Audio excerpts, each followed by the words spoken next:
бир жылда 8-10 миллион адам кургагычка дуушар болот. Анын ичинен 3 миллиону ушул өлүм менен аяктайт.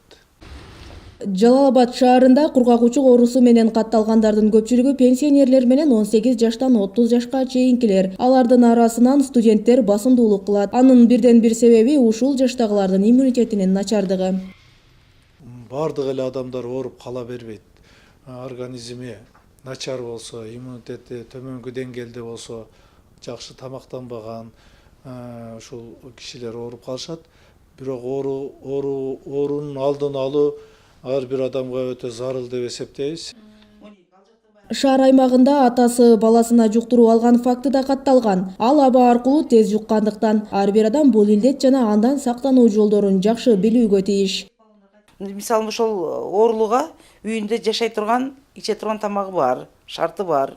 Жанагы көп адамдар менен катнаш болбошко да шарты бар. Отдельный өзүнчө жата турган комнаталары болгон болсо, биз аларды үйүнө калтырабыз, ушул дарыларды ичип, бизден деле больницага жатпастан ушул дарыларды ичип жакшы болуп кетсе болот. Деген менен акыркы жылдары кургагучукка чалдыккандардын саны азаюуда. Анткени Жалал-Абад шаарында жергиликтүү бийликтер, тийиштүү медициналык мекемелер жыл сайын кургагучукка каршы күрөшүү айлыгын жарыялап, маалыматтык иш-чаралар жүргүзүлүп келет. Бул кургагучук толук айыкса болот.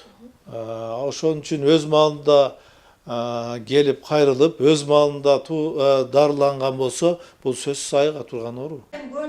Жүргүзүлүп жаткан аракеттерден улам карапайым элде алдын алуу чараларын көрүүнү билип калган. Ошондуктан да алдын ала текшертип алуу үчүн флюорографиялык аппаратка келип түшкөндөрдүн саны арбын. Күнүнө 50 адамды гана кабыл алууга мүмкүн болгон лабораторияга кайрылгандар бери болгондо эле 60ка чамалайт. Кайрылуучулардын саны чегинен көп. Мисалы үчүн бизге 50 положено болсо, биз 60-70ке чейин чыгып кетет. Келген адамдарды кайтара албайбыз, бардыгына бирдей мамиле жасаш керек. Жалал-Абад шаарында жалгыз гана флюорографиялык аппарат бар. Ал 1991 бери иштегендиктен кез-кезде оңдоп турууга туура келет. Мындай аппараттын баасы миллион сомду чапчыгандыктан жаңысын алууга мүмкүнчүлүк жок. Ал эми жеке менчик лабораториялардын кызматы карапайым элдин капчыгына туура келе бербейт. Шаар боюнча ошо бир эле рентген флюоро аппарат бар. Ушул шаарды тейлеп турган ушул зданиябыз эски. Ошо шарт жок. Печкалар менен ошо неме кылабыз. Кээде суулар муздап калат. Ошондой шарттарыбыз кичине жетишпестиктерибиз көп. Эске сала кетсек, Жалал-Абад шаарында 2017 жылы кургагучукка чалдыккандардын жалпы саны 91ге жеткен болсо, 2018 жылы 66 болуп кыйла азайган. Буга карабастан алдын алуу жана эрте аныктоо иштери жүргүзүлүп келе жатат. Роза Ахматжан кызы, Аскарбек Сабаев, Жалал-Абад шаары.